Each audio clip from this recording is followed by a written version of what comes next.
नमस्कार दोस्तों ये तस्वीर देखिए। ये पंजाब है, वही पंजाब जिसने अपने खून से देश को सींचा, वही पंजाब जिसने 2020 में दिल्ली की सीमाओं पर बैठकर 13 महीने संघर्ष किया और आज उसी पंजाब में किसानों पर बुलडोजर चलवा दिए गए। ये वही जगह है जहां किसानों के झोपड़े थे।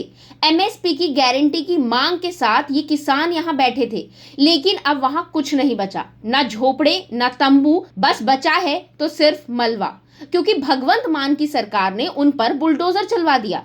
वो सरकार जो कभी खुद किसानों के साथ आंदोलन में खड़ी थी, आज उन्हीं किसानों को सड़कों से हटवा रही है। तो यहाँ सवाल ये उठता है दोस्तों कि आखिर ये किसान किससे लड़ रहे हैं?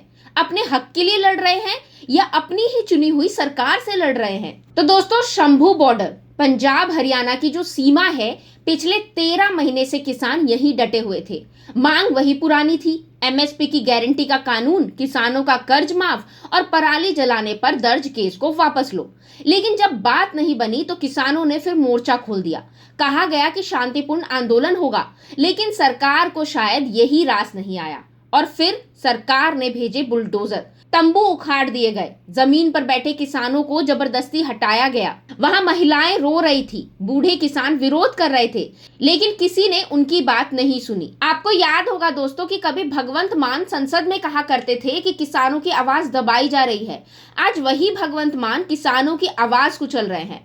आम आदमी पार्टी जो खुद किसान आंदोलन की पैदाइश थी, वही आज किसानों से दूर क्यों हो गई? एक तरफ सरकार कहती है कि कानून व्यवस्था बिगड़ रही थी, तो दूसरी तरफ किसान कहते हैं कि हमने तो सिर्फ मांगे रखी थी, अगर ये भी अपराध है तो हमें जेल में डाल दो। अब किसान नेताओं ने तो साफ कह दिया है दोस्तों कि अगर मांगे नहीं मानी गई तो ये आंदोलन और भी ज्यादा तेज होगा। पंजाब से निकलकर दिल्ली तक फिर हल्ला बोलेगा और इस बार आंदोलन की शक्ल बदल जाएगी। चलिए दोस्तों, सबसे पहले ये समझते हैं कि आखिर ये आंदोलन शुरू क्यों हुआ था।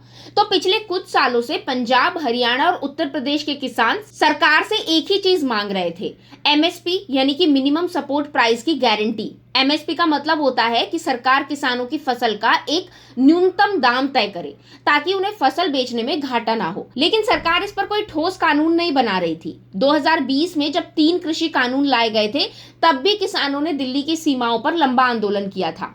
नवंबर 2021 में केंद्र सरकार ने ये कानून वापस ले लिए थे, लेकिन किसानों की बाकी मांगे पूरी नहीं की गई थी। एमएसपी की गारंटी देने वाला वादा किया गया था, लेकिन कोई ठोस कदम नहीं उठाया गया। नतीजा ये हुआ कि 2024 में किसान फिर से सड़कों पर उतर आए और इस बार किसानों की 4 मुख्य मांगे थी।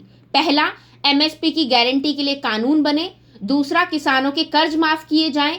तीसरा, किसान परिवारों को पेंशन दी जाए और चौथा, पराली जलाने के मामलों में किसानों पर जो केस दर्ज हैं उन्हें वापस लिए जाएं। और इन मांगों को लेकर 13 महीने से पंजाब के शंभू और खनौरी बॉर्डर पर किसान डटे हुए थे। अब सबसे बड़ा सवाल यहाँ ये उठता है दोस्तों कि आखिर आम आदमी पार्टी ने ऐसा क्यों किया?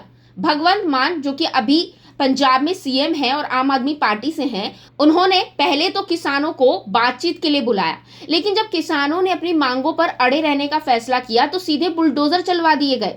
सोचिए, जो पार्टी खुद को आम आदमी की पार्टी कहती है, जिसने खुद किसानों का समर्थन किया था, वही आज किसानों को हटाने में सबसे आगे है। दोस्तों, जब दिल्ली में आम आदमी पार्टी की सरकार थी, तब अरविंद केजरीवाल ने खुद किसानों के समर्थन में भाषण दिए थे। 2020 में जब किसान दिल्ली के बॉर्डर पर डटे हुए थे, तब भी केजरीवाल ने उनका साथ दिया था। लेकिन अब वही आप सरकार किसानों के खिलाफ खड़ी हो गई है।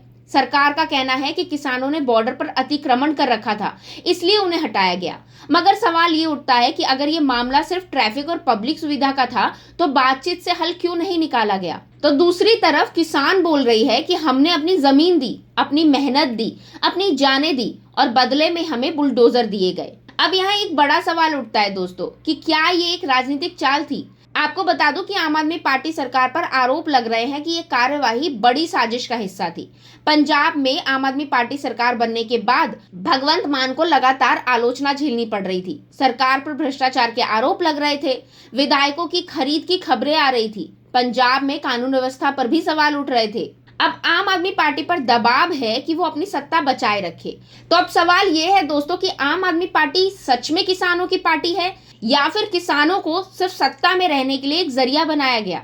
अब जब किसान आंदोलित हो चुके हैं, तो क्या ये 2020 जैसा बड़ा आंदोलन बन सकता है? किसानों ने तो साफ कर दिया है कि अगर उनकी मांगे नहीं मानी गई तो वो इस बार पूरे देश में आंदोलन फैलाने के लिए तैयार है। तो दोस्तों आज की वीडियो के लिए बस इतना ही। अगर आपको वीडियो पसंद आया हो तो इसे लाइक शेयर जरूर करें, अपनी राय हमें कमेंट के जरिए जरूर बताइएगा और चैनल को सब्सक्राइब करना बिल्कुल ना भूलिएगा। अब मिलेंगे अगले वीडियो में, तब तक के लिए थैंक यू।